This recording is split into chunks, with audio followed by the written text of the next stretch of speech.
pardon offers Trump. Russia interference violates Constitution and his oath. Political interference in a law enforcement matter for personal and corrupt purposes, whether through pardons or personnel moves or directing the conduct of an investigation, is unconstitutional. That's why it is so concerning that John Dowd, when he was one of President Trump's lawyers, reportedly discussed the possibility of pardons for Michael Flynn and Paul Manafort with their lawyers. Was Dowd suggesting pardons in order to influence the pair's decisions about whether to plead guilty and cooperate in special counsel Robert Mueller's investigation? If an offer to pardon was made with intent to influence potential witnesses, it would be the most recent example of the president's repeated efforts to influence the investigation into Russia's interference with the 2016 election and possible collusion with his campaign. Trump appears to believe, as he claimed in an interview last year, that he has an absolute right to do what I want to do with the Justice Department, even to the point of interfering in an investigation of him and his associates. That's not how our Constitution works. More. Next up for Trump, Judge Jeanine and Lou Dobbs? Nothing should surprise us. More. Stormy Daniels, Donald Trump and 60 Minutes. Shame is so over. We are former federal prosecutors who served under George W. Bush, McKay, and Barack Obama, Vance, and we are aware of the harm that comes from political interference with law enforcement. One of us was even fired as a result of such political interference. As a U.S. attorney in Washington, John McKay investigated and found no evidence of voter fraud in the 2004 governor's election in that state, which the Republican candidate narrowly lost. That decision disappointed some ideologues in the Bush administration.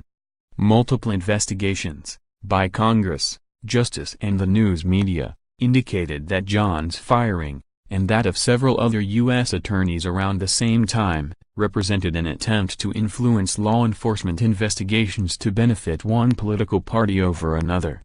Administrations of both parties have long observed policies and norms prohibiting White House intervention in most individual cases, because political interference risks biased decision-making and threatens to undermine the American people's trust in law enforcement to follow the facts, not the politics. By disregarding these norms, the President and the White House are also violating the Constitution. As we recently explained in a brief that we filed along with other former high-ranking justice officials of both parties, the Constitution limits the President's ability to interfere with individual law enforcement matters. And it will always be unconstitutional for the President to interfere with law enforcement based on personal or corrupted interests, for example, to stop an investigation of him or his associates. The constitutional principles that limit political interference with law enforcement were recently explained by Protect Democracy, a nonpartisan nonprofit organization. The limitations flow from Article 2 of the Constitution, which requires that the President shall take care that the laws be faithfully executed, and the Bill of Rights. This means that when the President intervenes in a specific investigation or prosecution, with a few exceptions not relevant here, he is not faithfully executing the law to the best of his ability. He also risks violating the First and Fifth Amendments, which require that the law be applied even-handedly and not used to punish disfavored individuals or groups. More. From Stormy Daniels to John Bolton, will America ever recover from Trump? Policing the USA, a look at race, justice, media. To be sure, the President can and should play a role in influencing general law enforcement policy, such as making it a priority to address the opioid epidemic. But if Trump interferes for a corrupt or self-interested purpose, as he has done with the Russia investigation, he violates the Constitution by failing to meet his obligation to take care that the law is executed faithfully. His office cannot absolve him of the consequences of his obstructing or otherwise interfering with law enforcement matters, whether in court or in congressional impeachment proceedings. While we would not necessarily expect a criminal indictment of a sitting president, he may not interfere without constitutional consequence. No one is above the law. The constitutional limitations apply even to the president's pardon power.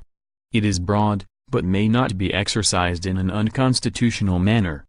The president violates his constitutional obligations if he issues pardons that interfere with a specific investigation into himself or his campaign, or even if he offers up pardons as bribes to induce witnesses to refuse to cooperate in the investigation. While the president should immediately cease interfering in the Russia investigation, we have been given no reason to believe that he will do so. Therefore, other actors must check the president's unconstitutional behavior. Congress could consider legislation protecting the special counsel, rather than waiting for a constitutional crisis.